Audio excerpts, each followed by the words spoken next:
government is increasingly getting worried about the ever-rising COVID-19 curve that has 22 counties confirming cases.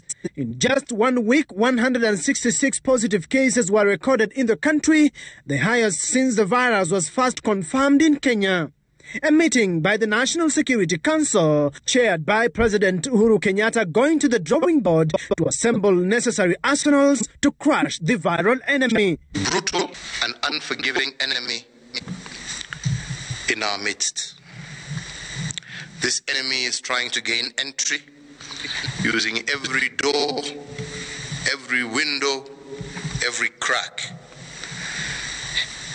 He's asking every single Kenyan to sneak him in so that he can attack all of us.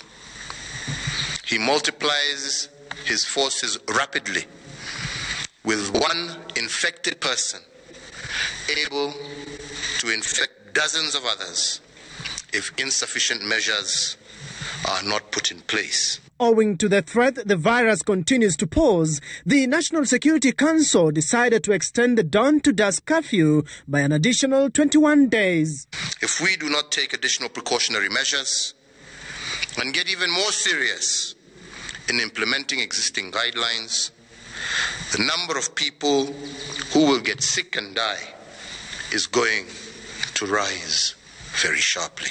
The counties of Nairobi, Mombasa, Kilifi, Kwale and Mandera have since recorded the highest number of positive cases, and cessation of movement in and out of the 5 counties was to lapse on Tuesday. But President Kenyatta has extended the same for an additional 21 days to curb spread of the virus from the hotspot counties.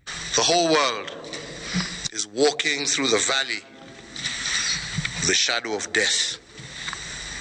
However, I know and I believe that with God's favor and strength, and with the firmness and resolve of our nation, as well as the fidelity of each and every one in keeping the enemy at bay, God's enduring grace will see us into the light.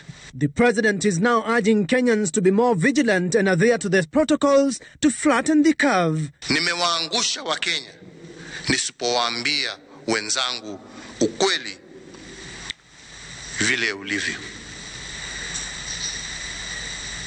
Huu ni ugonjwa ambao unachukua maisha. Nataka tu muangalie makaburi ambayo imechimbwa dunia mzima kuzika maiti za watu. As of today, 301 people have recovered from the virus and been discharged, an additional 20 since that last announcement on Thursday. 481 remain in hospital undergoing treatment. So far, 50 people have died, which is 5 more fatalities in the last 24 hours. The president expressing concern at the high number of patients who have died at home, which is becoming a greater headache for the Ministry of Health, as poor handling of the dead poses even more danger to the living. Stephen Leto, Citizen TV, Nairobi.